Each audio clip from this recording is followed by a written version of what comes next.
right now on Higher Journeys Radio with Alexis Brooks.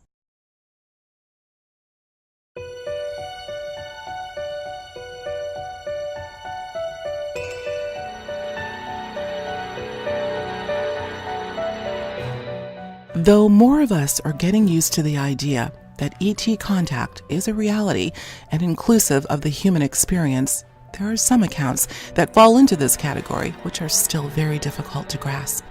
One such story involves a man named Bill Brooks, who at 44 years of age began having spontaneous recall of what could only be described as lifelong contact with non-human intelligence. But his recollections didn't stop there. Amid this bizarre string of visits that began roughly at the age of 3, were a collection of synchronistic, though strange encounters woven into the consistent backdrop of ET contact, like visits from Men in Black, Freemason and Rosicrucian involvement, and the witnessing of a mass abduction while serving in the military. Someone who knows Bill Brooks' story in explicit detail, and in fact co-wrote a book with him simply entitled 44, an ex-soldier's true story, is Joanne Summerscales. I spoke with Joanne to get some insight into what can only be called an odyssey of enormous depth. You know, Joanne, I have to tell you, I really struggled to figure out how to open up the discussion we're about to have. The story that you're going to be sharing with us is without question one of the most bizarre and complex I've ever heard.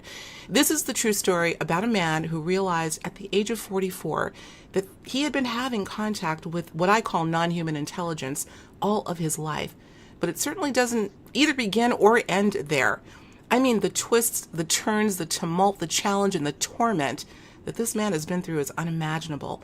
And although there's no way we could do his story full justice in this one show, here's what I want to do. Rather than go any further at this point, I want to set up the discussion with a clip from a recent interview I did with our mutual friend and colleague, Miguel Mendonça. And it was through him that I learned about the story of Bill Brooks and the book that you co-wrote with him, simply called 44. So let's have a listen, and we'll be right back. Here's two cases. Bill Brooks, former soldier, I think it was a commando. He co-wrote a book with Joanne Summerscales called 44. You can find it on Amazon. It's out there. And it is out there. It is by far the craziest. It's like the world heavyweight champion of out there experience of stories. And I'll say no more than that. It is the wildest ride I have ever heard of anybody involved in this subject area. And he knew precisely zero about this until he hit 44 years of age, and it all came back to him instantaneously. A lifetime of contact, right? So there's that. There's the instantaneous recall, and he had no interest. His brother, as kids, really had a problem with him because Bill absolutely did not recognize what his brother was saying when he's saying, well, you know, they keep coming, the little men, blah, blah, blah. However he phrased it, his brother was having conscious contact and I believe went to his grave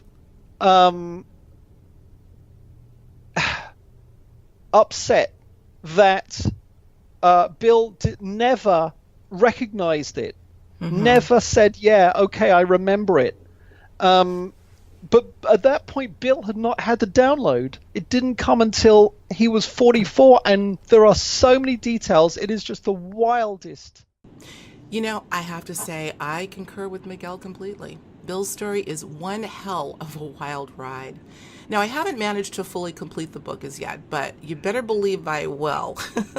I had to tear myself away from this story, Joanne, which I could only describe as a complete odyssey. So let's get right into this. First, if you would, I would love for you to talk a little bit about how you learned about Bill's story and ultimately how you came together to co-write this book.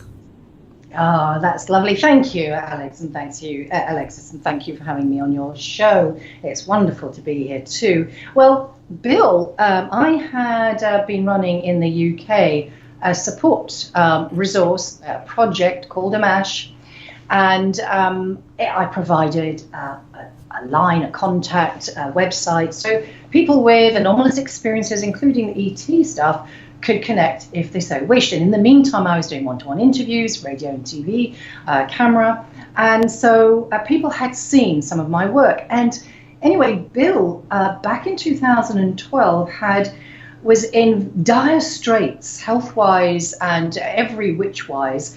And he had also then had a week where he'd suffered several heart attacks and strokes, all in one go. And he, this is 20 or so years after the 44 years of age download. And he just thought, you know what, I want to find someone who will listen to me, at least hear my story, because in the past he had been rebuffed by some researchers, and he just happened to see me talking about a military experiencer and thought, as he's an ex-soldier, thought, right, this lady sounds like she would be up for listening to me. So that's how the connection started. He called me, and when I began to hear some of the unraveling of the story, he'd never actually had an opportunity to tell anyone completely before. And actually, a lot of the retelling was also very traumatic for him. Wow, I can imagine. So it was incredible because, you know, people often ask me, and maybe yourself, Alexis, you know, how do you know this is real? Oh, I'm telling you, you don't have that much trauma and that much pain and come back with the same story over and over and over again. If you're lying, you just don't, you know. And then I got to meet Bill, and we talked uphill, downhill through what he had been through. And over the years, it was almost 4 years it took to get the story out, because during some of the storytelling, as I said, he became quite ill just through some of the memories. And sometimes we'd had a few months when we couldn't work just because he needed to recover. Such was the level of trauma that it had reflected back. Wow. So what a brave man. Absolutely.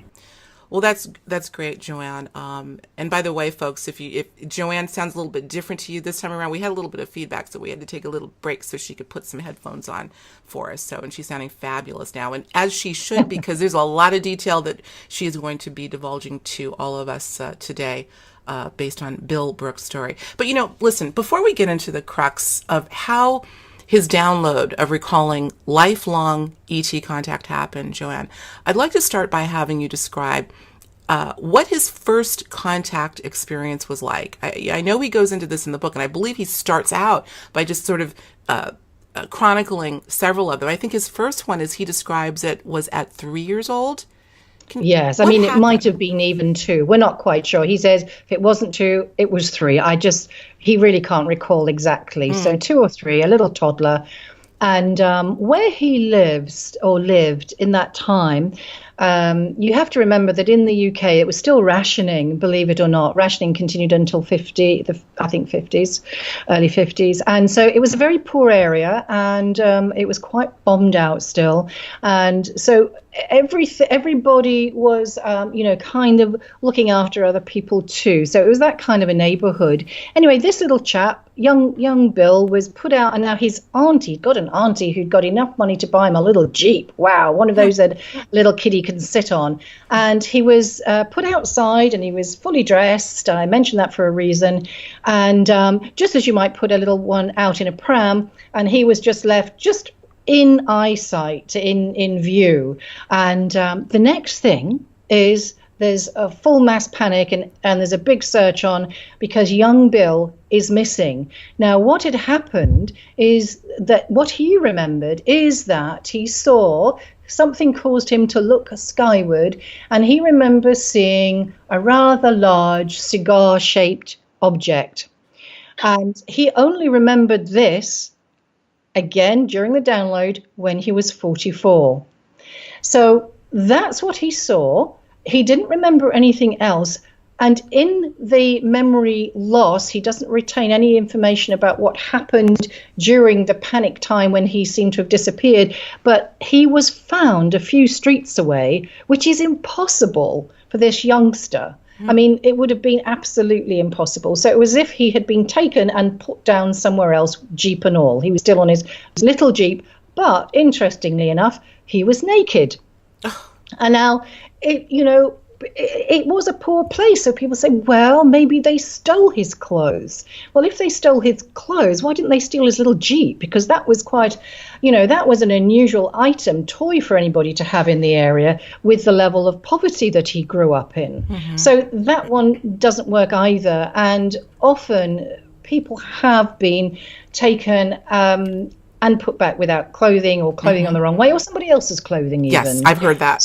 Yeah. Yeah. So that was his very, very first memory. And I actually think that things have happened before, because certainly some strange things happened during his childhood years. And I don't know, I'll let you decide where we go with the next part of the story. But that was amazing for, a little one. And of course, he had no idea. And it was only later on as an adult when he said to his mom, asked her to, kind of remember what happened. And she told him this whole story. The mother? Bill's mother. Okay. She told him the story. He had some very weird stuff going on. And one of the weird things, and this may not sound very unusual, being that it wasn't that uncommon, but his step-uncle, or his uncle, let me say his uncle, was a Nazi.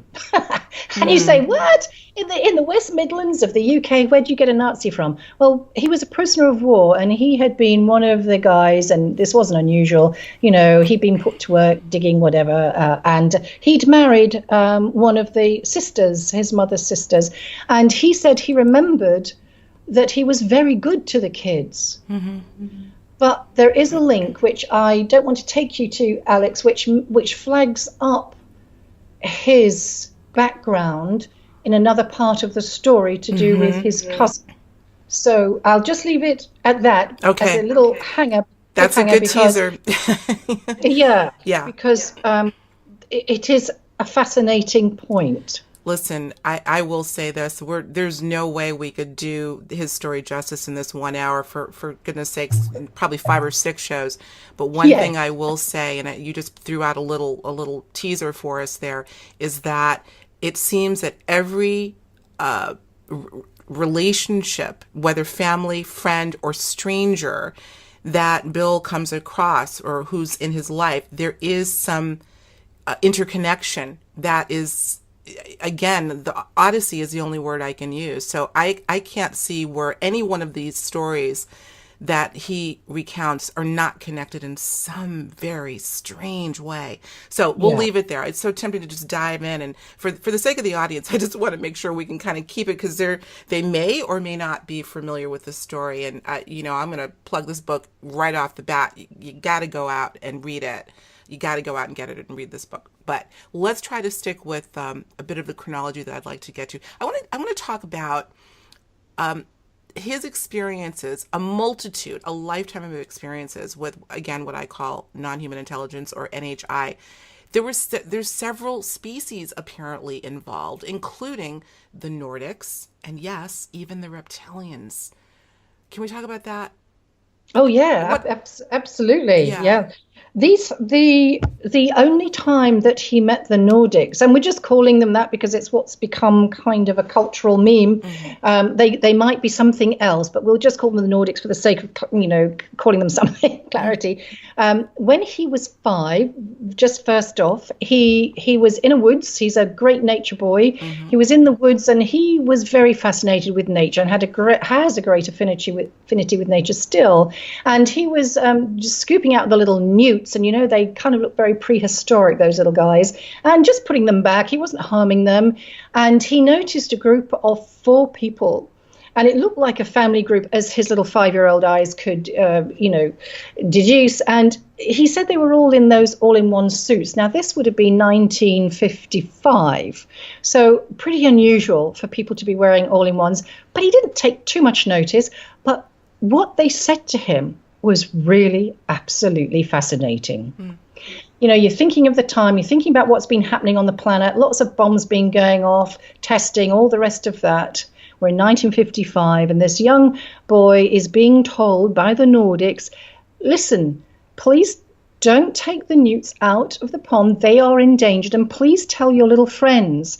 And his little friends would actually take these little guys home and, maybe have them as pets, and maybe they die and all the rest of that. So please don't take them because they're endangered and they need to be left where they are. And Bill says he didn't really remember very much else of what was said, but in my questioning of him about where he thought they came from, how they introduced themselves, they didn't seem to do any of that to this little 5-year-old. He said, but they must have said something about space, because I remember telling my little friends that the space people had told me to tell them to please not take the newts. Wow, and he said, and they didn't.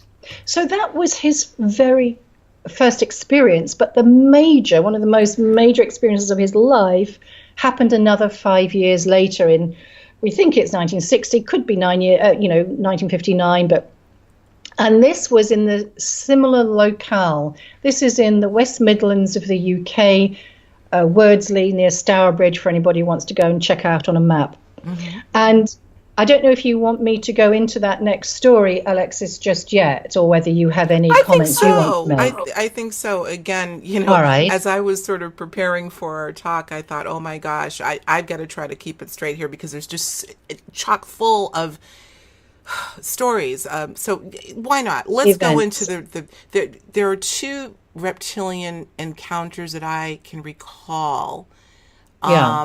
One having to do with near a body of water, I believe. You take it from there. Let me have you go from there. Indeed. Do you want me to just preface that with the Nordics, because the Nordic? Absolutely. Okay. So Bill's family situation, and I'm just prefacing this very briefly, just to give you a background, because that's why he was doing what he was doing, and why he was where he was. So he had a little sister, and his job was to take her to school. She was only a little toddler. So he would take her to school and pick her up, and he was the man of the house because his dad was working away, and he had another brother who was severely physically disabled, not mentally. He was almost born with the stomach out of the body, and the hospital had told his mother to let him die. The mother, being a mum, was never going to do that. So she was backwards and forwards to hospital in this extreme case with her poor son. So it was Bill's job to look after the house, prepare food, do the housework, and look after his little sister. So when he had time off, this nature boy would go off to the fields, to the crop areas, to the woods, and just really relax and connect with nature. I mean, birds and animals used to come around him. He had this amazing energy for animals. Anyway, so his dad had always told him off about bedding himself down in the hay or the crop, whatever, and said, one day, boy, you're going to get run over by the combine harvester. But anyway, little Bill, being Bill, would never take any notice. So the crop was up, and we don't know what the crop was. We're assuming it might have been corn. It's now laid to grass only after this event all those years ago. And he made himself a little bed. And as he's lying there looking up, chilling out, this little boy sees this very large sphere, which he thought looks like a balloon. It was white and it was opaque and it was spinning. And he thought, well, how peculiar. And then another one came whizzing over, joined it, and these were identical as far as we can tell. And then they started whizzing around one another, and then whizzing around the locale. And then they disappeared out of his line of vision. So he stood up to see where they'd gone, and they'd gone. But as he stood up, he noticed that in different areas the crop was flat, and he was actually standing in one of the first crop circles that might be called a modern crop circle all those years ago. And what he saw in the field beyond was a very strange, unusual looking craft. Now, he said they were very, as I said, very poor. So very few people had cars. So any kind of a vehicle was a massive draw of interest. Sure. So anyway, as he's looking at the vehicle, he's also observing a family, he calls them, he assumes it's a family of 4, mum and dad and 2 kids, coming toward him. And of course, you have to remember at this time, he doesn't remember the 5-year-old experience. He's seeing these people for the first time, as he thinks. Okay. And they're coming toward him and start engaging him in conversation. He doesn't remember everything, but the first thing that he seems to recollect they said, and they were looking around cautiously, was had he seen any reptiles or reptilians? He can't remember the word, but he said, I might not have even known that word at that time. He had no education, this young man, either, at any age. And but because he knew the area like the back of his hand and he hadn't seen anything unusual, he just assumed that nothing had been seen. And he said so, that might have concerned them, these reptilians. So when he said no, they sort of visibly relaxed. And then they told him, they were talking to him about the planet. And they told him categorically that the planet was in trouble. And if he could, would he help? Well, like any little excited person, he said, yes, what do I do? And they just said, you will know at the time. Now, there probably was other conversation that ensued, but he doesn't recall all of it. But then they asked him if he'd like to go for a ride in their ship. Yeah. And he said yes. And I said, really? I said, are you kidding me? I said, what? Come on. He said, look, I'd just seen Flash Gordon and believed it. He said, so I just thought it was like that. Oh, my gosh. Which is so sweet. I mean, and this is how, it's an innocent. Right. So he said they were very friendly, and he thinks they spoke to him like we speak to one another, because he said, I didn't notice anything different, and I think I would have if it had been different. This was just a normal little kid. So off he goes with them, and mum and dad leave him with the 2 kids, who proceed to move these 2 little balls or spheres around the size of, say, cricket balls with their mind. And he's observing that, and there's a little sphere or ball on the floor in front of him, and they urge him to also try and do the same thing.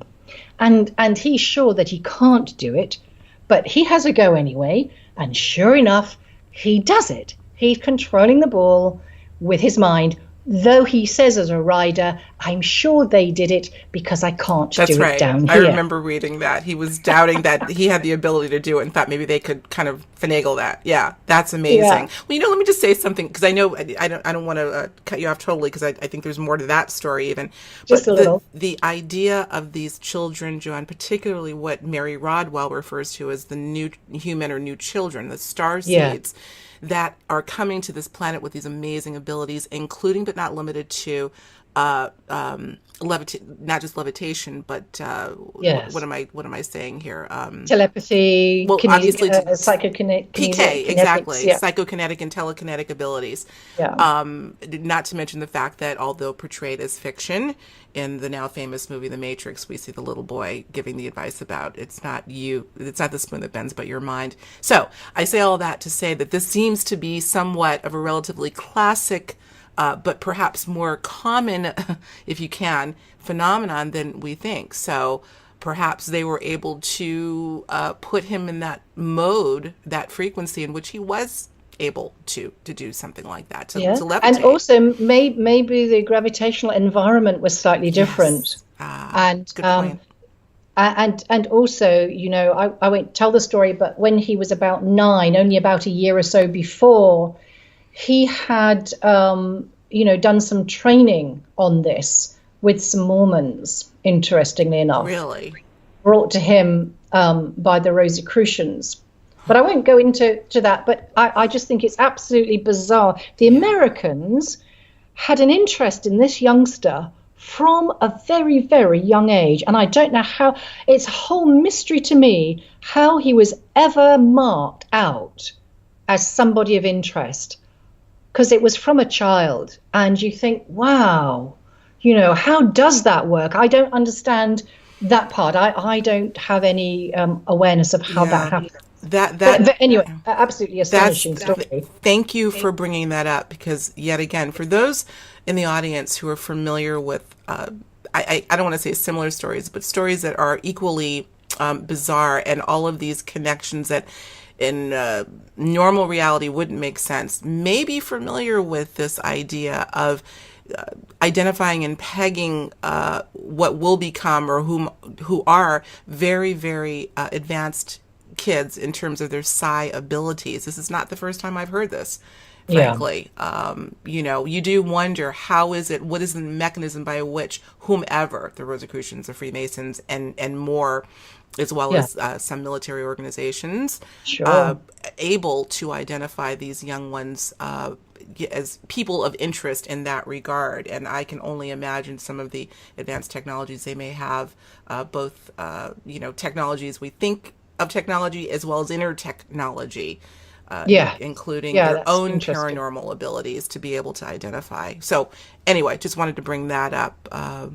Continue. Let's go back to the spacecraft here. This sounds interesting. So then mum and dad come and take him into another room where there is an object. It is a structure. It's about 3.5 foot tall. It's cylindrical, opaque. And on the top of it is almost like what I might call a cake dome, maybe perspex, maybe glass. And it's about 1.5 foot tall. So as you look, you can see through it, and there is an object in there. And in the UK, I don't know if it's the same in the US, but there used to be something called a little spinning top. And it was a little object, looked very much like a UFO. Absolutely. Had a little top on the press down thing on the top, and you pressed it and it spun like crazy. I know it. Well, this is what this looked like inside under this, transparent dome. And Dad was standing over it. He must have been quite tall, because I think the whole object was between 5 and 5.5 foot tall, and Dad was a good bit over that. And he was talking to young Bill about revolutions. Well, Bill had no education. He didn't know what revolutions were. And but he did observe that as it spun faster and faster, it began to move in and out of visibility, which was really interesting. And then they said about him going for a little ride, and he said he'd love it. And so as it began spinning faster and faster, it actually completely disappeared. And as it did, in the ship, there was a round window, which the mum was standing beside, and he could see the image of the Earth receding as they went at a rate of knots. And then he also observed a look of what he interpreted as concern between Mom and Dad. And she said, "We have to take you back now." And that's what they did. And when he came back, he thought this was perfectly normal, perfectly ordinary, and had no memory of it again until he was 44. But what the amazing thing is, when he said, "Will I ever see you again?" as he was leaving them, they said, "Just look to the clouds," which he has done ever since. And to his knowledge, he hasn't seen the Nordics since he was 10 years old. So for over, 50 years. What do you think, Joanne? Now, immediately off the bat, I'm thinking he may have more recollection, as you told me offline, that he's still to this day having recall. But yes, do you think that the Nordic, particularly this family, that there were multiple visits? What do you kind of sense? What do you read? What do you think? Because he's had interaction with the Greys, the shadow beings, the Nordics, as well as the reptilians, I don't know whether there is some kind of protocol going on where they, whether there is a contact made and a kind of a base established about way forward. And although it didn't seem that the Nordics were happy about the reptilians, what's really amazing is that Bill had been going to this locale, which I've been to on a field trip for ages, and it was a very remote area. It's not now. It's quite common for dog walkers and all the rest of it. But then hardly anybody went there, and suddenly, from being a real remote place, suddenly the Nordics turn up, and within a few days, then he has a reptilian experience. And you think, what has happened? What's changed to create this? So this environment, maybe there's a portal there that's been activated. Who knows? I mean, that sounds fantastical, I know. But that we know that there are points in the earth, all over the earth, where maybe at certain times and maybe sometimes all the time, depending on the construction of the geography or geophysical structures, that, different properties emerge. And these might also entail what Sixto Paswell would call a Zendra or a portal. So who quite knows? Who quite knows? Yeah. It's very difficult. But what is interesting, just to finish with the Nordic story, is Bill had gone to this location on his bicycle, and when he came back, it was time to go and fetch his little sister. So he was a bit concerned about that because he was running a little bit late. So he went to find his bike where he knew he'd put it, and suddenly there was no bike, and so he's searching frantically for it. And just as he thinks, oh, it's gone, it's been stolen, although there was nobody in the area, he was going to have to run like heck to get to her. Suddenly, he says the space people were instantly there with his bike. And they handed it to him. Yeah, I remember reading that. That's yeah. I mean, how bizarre! What were they going to take it? What were they going to do with it? I mean, or had somebody stolen it and they were returning it? Could be. I think it's all on the table. I remember reading that, and I remember poor Bill was thinking at the time, because I think his father got it for him, and he was trying to figure out what he was going to tell his father, because I don't think he was supposed to even be there. Right. That's right. Well, so he didn't, he typical little boy, typical boys generally, he didn't think anything more of it and just rushed off to go and get his sister and do his duty, his domestic duty. And so, he said, but before he knew it, he didn't hear anything and they were gone again. So that was, absolutely fascinating. And he said, and they just seemed very friendly and very nice. But I tell you what, I, for one, would like to sit down and have a chat with them and ask them what the heck has, what the heck is the point of Bill's experience, which has been very traumatic. Absolutely. Not that was traumatic, but the rest of it over the years. And do you think they know? Do you think they know? Do you think that any of these components, when I say components, I mean these variety of species, are all playing a role in a much bigger, I'm going to use the word play, if you will, that they're each meant to play a distinct role in one seamless whole? I'm saying that because as I'm thinking, you can read it like that, and there is a valid, a valid reason for thinking that. But there are so many variables and so many things that we don't know and can't know just at the moment. It's very difficult to be absolutely certain. I don't know that we about ever will it, be. but I would say, as you say, everything's on the table. Everything. After working with Bill, and he's still hearing him. We're in regular conversation and touch. He's over in Wales. But he's often ringing me with, oh my God, I just remembered this. I remembered another abduction. I'm thinking, what? I can't take this How anymore. How many can a man have? And even at this point, you're on the receiving end of this, going, okay, here we go again. Wow. Let me ask you this. I've got. Let's see if I can park one question that I wanted to ask and not lose it, and ask this question. I don't think you brought this up. You're saying that Bill is still getting recall, almost like a dream that you wake up in the morning, forget, and then out of the blue you get, oh, I remember this, I remember that. Okay, so that's still happening. Are the abductions or visits still happening in any way, shape, or form? That not so far. Not so far. I don't think he's had an abduction now for about 6 years. He's where is he now? He's 67 now. I think it's been about 6 years, something along. So not that long ago, considering all his entire life has been. Right. And you know what he said also, and this is an interesting point to make, which I think is very pertinent. He said, you see, you have to understand that this is a man where black's black, white's white, and just don't give me any rubbish in between. He's not having it. He's not into the psychic, the spiritual, the ET. Do not, do that. Anyway, so this is pre-44.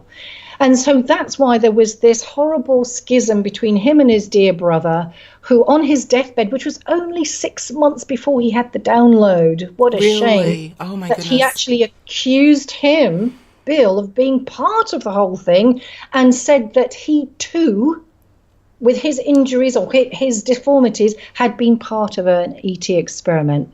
I mean, what a horrible, shocking thing to say to Bill on his deathbed. And poor Bill then was absolutely nonplussed. He had no idea why his brother was so furious and angry with him.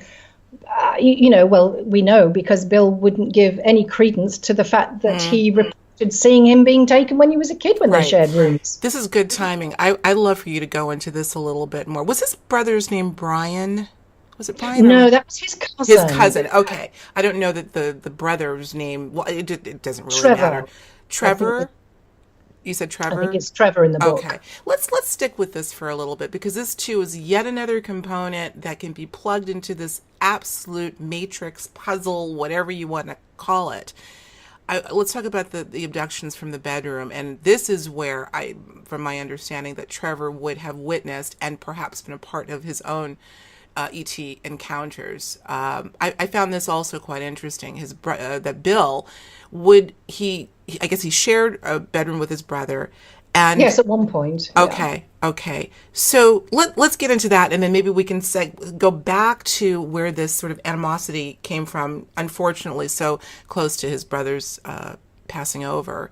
And let's talk about that for a little bit. It's so many strange things happened to young Bill. And of course, he had no idea what was really going on, because everything that happened to him was immediately expunged from his mind. So imagine living a life, if you can, where, half of it you're unconscious of.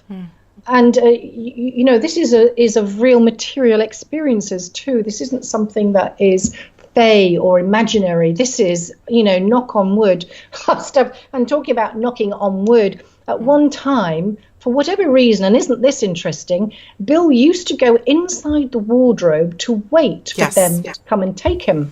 Now, quite a few children have reported, in America they call it the closet, in England the wardrobe perhaps, or the cupboards, that they would be taken from. And it's as if the structure maybe also lent itself to the process of who knows what, at least abduction, at least having these weird experiences. And Bill had many, but sometimes he would get bored waiting for them to come, and he would start picking away at the struts in the wardrobe. Oh my goodness. So when his father found out that he was destroying the wardrobe from the inside, he would lock it. So Bill then would wait by the window, hands under his chin, with his brother in the bunk, and he didn't know what was going on. But, the thing is, like a lot of kids as well, and this is another very interesting point, they talk about the sense of being able to fly. I think even Whitley Strieber talked about this. And I know that Bill has an experience very clearly when it came back of being taken through the window, and he was flying out to meet the craft. And he remembers the experience of flying, the wind in the hair, and round the kids, he'd try and jump off a roof of a shed and stuff like that, and wonder why he couldn't fly. So it's funny and not at the same time, but I can just see through a little child's eyes. Yeah. Yeah, I mean, one of the things he did, and he says it's the funniest thing, and he never tried flying again in the physical body, and that is that he went to the swimming pool, and he was telling everybody he was going to fly off the top board. Oh my gosh! And he did fly off the top board already, right into a belly flop, which hurt like heck. So you're in the 3D, all right. I learnt my lesson, and I didn't try the flying business anymore.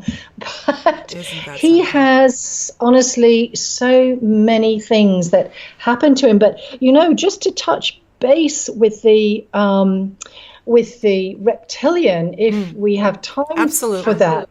Because he was all very young at this stage, and he was, again, around about 9 or 10. I'm going to say 10. We've kind of put it at that age. So this is about just a week or so after the Nordic event. There's, again, I've been to these areas. I've done the field trip. I've seen where it happened. Behind the field where the craft was and where Bill was in the crop circle, there's a little bridge, lovely little brick bridge, about 8 foot tall, and then there's a little canal underneath it, and he would go up the canal and he would fish. And he said, during this time, again, you'd be hard pushed to see anybody for a month. He said, month on month, year on year, you'd hardly see anybody there. It was just not a place people frequented.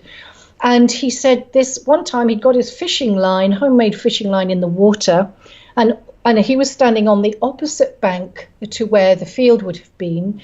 And he said, all of a sudden, he said, out of nowhere, it's as if they popped, I guess, like out of a cookie cutter, there were about 4 reptilians.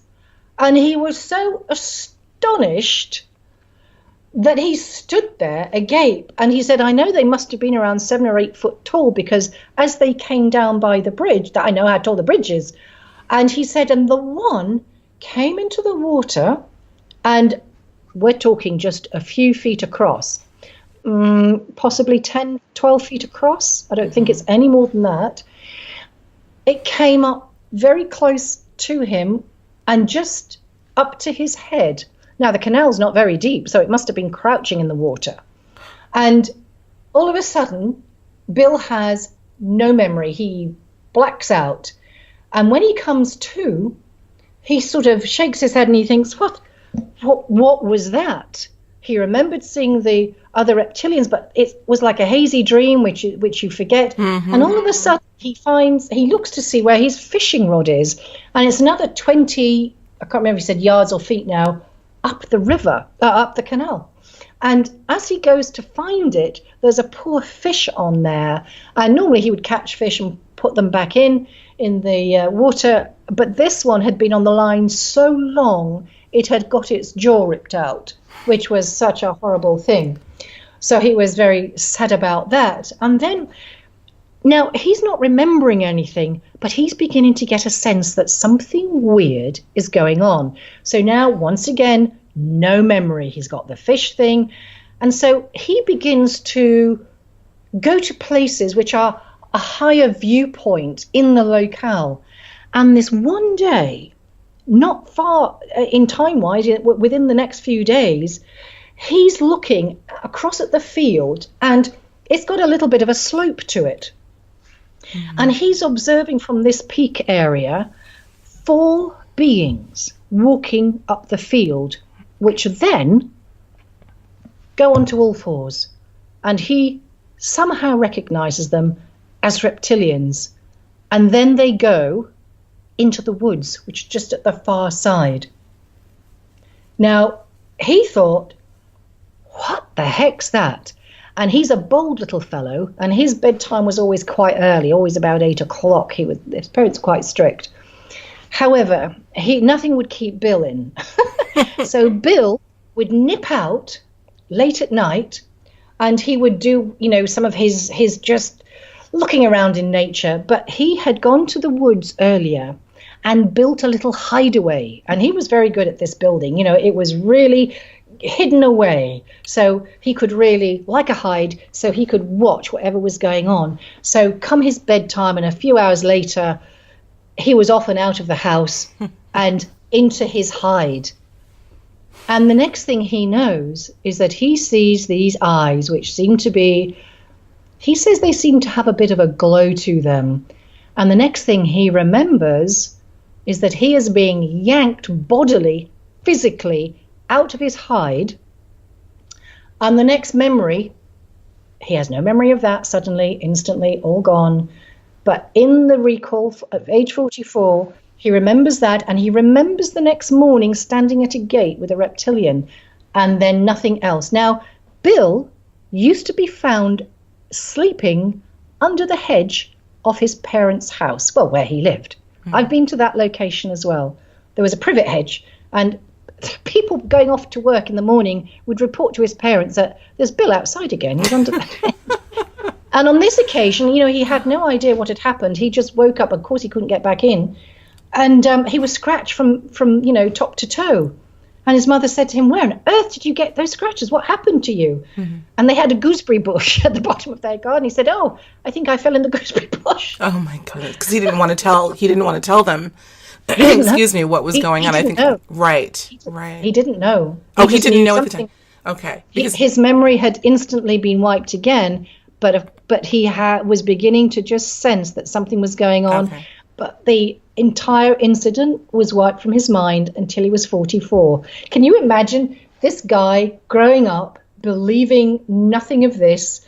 Can you imagine what that does to a person? Oh, it has to turn you inside out. Absolutely. Well, you know what? I'm looking at the clock, and guess what time it is? 44:44. I'm not kidding. Here we go. I'm looking at the clock, and it's 44 minutes and into our interview, and then it hit 44:44. How's that for a synchronicity? How amazing. There you go, Bill Brooks. No relation to me, guys. Alexis Brooks, by the way. And would it be fair to say that this is a pseudonym? Is this not his real name? It isn't his real name. And you know the reason why. Let's talk about that. Yeah. It is because as we got close to publishing, which was just May last year, Bill got very nervous. He got quite scared because he has a young son. I mean, he's a young adult, and both he and his son have suffered enormously, mainly at the hands, I'm just going to say it straight out, of Freemasonic people, and all of the abduction stuff. There was lots of paranormal stuff going on that his son was part of, had seen and was present at. So this is a massive, massive thing. And he was very concerned for his son's safety more than anything because of what they'd been through, because, really people had tried to kill them. They've been threatened. And, and these are poor people. These aren't people with lots of resources, able to, do much. And when you have a 7-year-old boy, with his dad just looking out over a nice view, and it's over a cliff edge, and the little boy just says, Dad, shall we just go over? Because of the immense trauma, even at that age that he This is suffered. What his son said to him? Yeah. Oh, my gosh. Well, see, this is where we go from, this brings me all the way back, Joanne, to why we have conversations like this, go into, even if it's fantastical and it's even entertaining to some people, but this is not why we're doing this. We're doing this for what you just mentioned, that it could be a life or death situation for someone that's going through something like this. And in many cases, they feel so alone. They feel maybe they're going insane. I have heard of instances of little children wanting to commit suicide. So for the record, folks, this is why we're doing it. It's not for curiosity's sake. It's because I think it's crucial. It's critical. Listen, I want to get a couple more things in, and I this is going to be another part 2, folks. I think it's going to be one of those guests that we're going to have on. You tell me, would you want to hear more? What I'm going to say is you got to get this book, and we'll have you on for part 2, but I'm telling everyone you got to go out and get this. I'm wondering if we have time. Why not?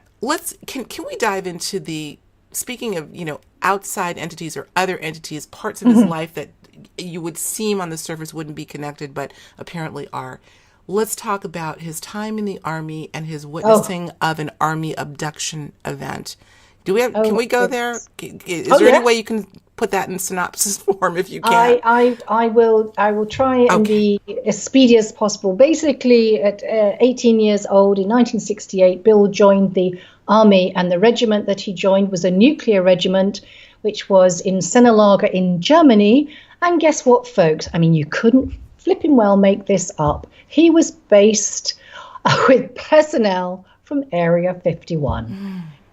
In that time in 1968, nobody knew anything about Area 51. Not really, not generally. He certainly didn't. It's just what he was told by, by a colleague. And within days of being there, I mean, literally days, so he's a brand new soldier. And at this point, as he joins this regiment, he pals up with a guy we call John, is John, and most of the team, most of the regiment are away on an exercise, a live firing exercise that happens once a year. So the people that are left in the camp number around about 16. So these guys are sent off to do a little exercise. They're still doing little exercises, and they're basically sent off to do guard duty. So they do guard duty. Now, they think that they're under a simulation still process. So, they could get attacked and they have to deal with it or tell the NCO, that kind of scenario. So suddenly, they've been there a couple of hours. It should have been a 2 hours on, 2 hours off, i.e. they were relieved after 2 hours. That didn't happen. But boys being boys, they were enjoying their cigarette and thought, we'll just stay here because if we go back, maybe we'll have to do some work. Right. So anyway, maybe another hour or so in, Bill starts seeing this orange mist coming down, and he alerts John, who hadn't seen it, and he says, oh, it must be, simulated gas attack. Quick, let's get back to camp. So they get back to camp, tell the NCO, who goes, don't know what you're talking about. We've been stood down. No more exercises. And so nobody had thought to tell the guys. Everybody was asleep in their, beds, wherever those beds were. And funnily enough, I got Bill to draw me a map on this field trip that I did with him. So I had an exact idea of what I was looking at in the space we're talking about, the geographical space. Mm-hmm. And so there was nothing more to do. There was nothing going on. So they needed to find themselves a bed. And the only place left was the top of a Saracen vehicle, which had all the Hessian and all the covering that they use for, masking it in the field. And, that made a comfy bed. So they were having a last cigarette. And suddenly Bill and John are noticing, again, these lights and this mist. And he said, it's very weird. It almost looks like there's little white parachutes coming down. Very strange. And then he starts seeing the men moving. And they seem to be in some kind of trance-like state. And he thinks, what is that? And with no more ado, being Bill, always off on an adventure, he starts getting down from the Saracen, which little ladder up the side of it. Meanwhile, John has spotted across in the woods, which were nearby, some people coming out with guns. And he's shouting to Bill to get back up. Don't go, don't go, don't go. And anyway, Bill's just about to hit the ground, and he's confronted by a guy dressed in black with a little blue swatch on, I think, his right arm, right shoulder, and sounds like he's an American, crew cut, and he looks at Bill, and there's a big light in the field at this point, by the way, guys. Big light that these soldiers are just hypnotically moving toward as if they were in a trance. And they didn't even look like they were walking.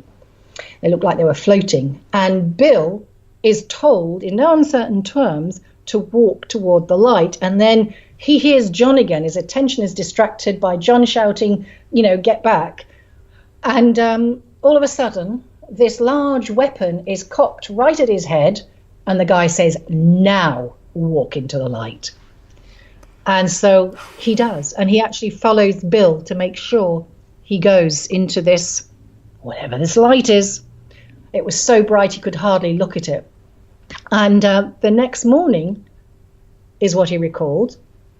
He was on parade with these high up brass, that's sort of people of very high rank, which was very unusual. But as Bill says, he was a brand new soldier. He didn't actually realize this was anything unusual. Of course, until a little bit more time in the army, then you realize it was very unusual. And not only that, there are these guys around them with these guns, just, kind of on the perimeter. And there are these guys, and some of them are in what we call BDs, that's battle dress. Now, battle dress in the UK was phased out in the 50s. And, okay, so some parts of the uniform, the old uniform, were still utilised. But what Bill noticed was there seemed to be more than a bit, a lot of people were wearing the BDs. And he didn't think anything of it. Again, he's a new guy because, of course, it's fatigues these days. And they were told that they were not to talk about anything that had happened the previous night. And John is whispering in Bill's ear saying, do you remember? Well, Bill had no idea. They were brilliant at wiping his mind, but somehow John remembered and John knew. And they were made to sign yet another, he assumes, Official Secrets Act or disclosure form or whatever it was. He'd already signed one, being part of a nuclear regiment. And that was the last that he remembered of that incident during the download. So we don't know what happened when he went into the light, but what is absolutely astonishing and amazing to me, and I haven't heard many stories or any other stories of like this, is where someone was at gunpoint told to go into the light, where there was, so then you say, well, is this purely a military event? Mm-hmm. Because clearly that light thing was something other than a craft. I mean, an aircraft, a regular human aircraft. So, begs the question, was this done in collusion with who we don't know the beings? We just don't know. So what is that? Because within a week, Bill has, with John, another abduction experience, which I won't go into. I know we don't have time, but, guys, it is extraordinary. And Bill's time in the army, he was sent on an MK Ultra-esque type of mind control, brainwashing event as well, which was absolutely fascinating. Shocking. Shocking and shocking. Right, all of the above. I recall reading that. All of the above, because what all this has done to Bill is to rob him of a great part of his life. And, I have to say, brilliant guy that he is, and brilliantly how he has dealt with it. He really says that he is has suffered because of it. Of course, and he has lost again friends and other people who have called him a liar. And even when he went to look for his regiment and told a little bit of his story, there are people just out there ready to tear him down. And it's interesting, isn't it, how we don't have the tolerance to accept, in the main, frequently, what somebody might have been through. Yeah. And his case is extreme. There's no doubt about it. No doubt about it. But that in and of itself, Joanne, begs a whole other conversation about the levels of programming and indoctrination into status quo in an effort to veer people away from the possibility of such a thing being a real part of reality. That's a whole nother thing. Maybe it's a conspiracy. I don't know. There's so many components here.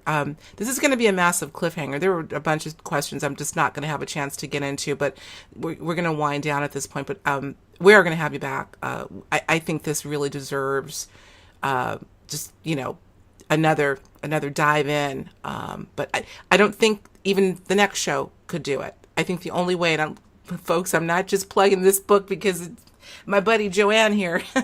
It's all of that and more. It's just something that, and you said something really important in really putting a focus on the fact that this poor man has suffered so much. Sure, there are little moments of humor in the retelling of story. Oh, absolutely. If it wasn't for that, I probably would have been in tears because what you walk away from this story in totality with is extreme suffering, extreme tumult.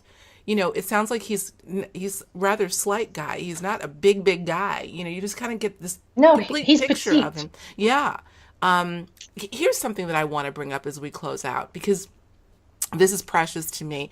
We didn't even get a chance to talk about his love of music and his brushes with major figures in the music scene in the UK at that time. Oh, but, yes, he's after the army, he spent his life as a professional musician between the odd driving job. Yeah, absolutely. But I thought about that. His absolute love of music and his absolute love of nature. This, to me, Joanne, is his saving grace. That's what saved him, for sure. I believe that is his saving grace to this day. And his son, yeah. Oh, of course. I mean, he said he would not be alive if it wasn't for his son. Yeah. No two ways about that. I can believe that. But I wonder when you think of an individual, and you think of an individual that's so dynamic. I would call this person a dynamic person. his love for nature, his love for music and talent for music, paired with all of these other components, still there's something very curious about this type of an individual having a love of nature. Nature's a powerful thing. Yes. You talk about the animals, his having an affinity for animals, or really they having an affinity for him and coming up to him. For sure. There's something about this man's energy that magnetizes all of these experiences, whether good or the most heinous of heinous. I'm really struggling to find the words to describe it, but all of these things are connected, I feel. This is where we're going to have to leave it there and maybe pick up on that theme when you come back. I really do want to have you back in short order, because this is a cliffhanger. I tell you what, when we do that, come back and talk about the telephone call he had to try and find John 40 years later after the event. Oh, I think I read that as well. Have we teased this enough? 44, based on an ex-soldier's true story by Joanne Summerscales and Bill Brooks. Where can we learn more about your work, Joanne? Because you've got quite a story, too, and you're doing some stellar work as a consummate researcher, by the way. How can people find out more about you? Amash morphed into the ET Newsroom, and there is a website of that same name out there, and I still have the same UK mobile number for anybody who wants to contact by phone in the UK to tell their story or to connect or text or whatever. And I do still support people and speak to people on Skype or by phone or whatever. So, and interestingly enough, when I started Amash, I just thought it would be a regional thing where I was originally. And then I knew it had to be a UK thing. And then, blow me down, honestly, I began getting calls from all over the world. I was astonished because, of course, in America, it's well known that there's a lot of support, MUFON and all the rest of that. But somehow, I don't know, something that I was doing, people responded to. And so I've got some very interesting cases. And the next book will be a compilation of some of those interviews, which are absolutely staggering. I know they will be. Yeah. Well, listen, again, stellar work. Joanne, Godspeed. Keep up the important work. Please let Bill Brooks know that I, as well as our well-wishing audience, wish him well and wish him a measure of calm and enjoyment and perhaps a little bit better health. We're praying for him. We really are. Yeah, that's really nice, and thank you very much. And I just didn't say that if anybody does want to contact me, it's the info@theetnewsroom.com, and I'll just leave it at that. Beautiful. But, we'll obviously make sure we have a link both to the website as well as the email to get a hold of Joanne Summerscales. Joanne, lovely to talk to you, and we're looking forward to having you back real soon. Thanks so much. And thank you, Alexis. It's been great. 44, an ex-soldier's true story, is a stunning and disturbing journey with twists and turns that could easily be ranked among the best of sci-fi or thriller novels, except for one thing. This story is not make-believe, and Bill Brooks, though tough and resilient, has at 67 years suffered tremendously for what the Nordics implied would be a purpose integral in saving the Earth. Though Bill nor Joanne still don't know exactly how this will be accomplished, one thing is for sure. The journey, the odyssey that is the life of Bill Brooks continues. And with that, the book is still being written. I hope you'll pick up a copy of 44. You can, of course, learn more about it at Joanne Summerscales' website, theetnewsroom.com, which we'll have linked directly on our website. Thank you for tuning in to this fascinating discussion on Higher Journeys Radio. Until next time, I'm your host, Alexis Brooks.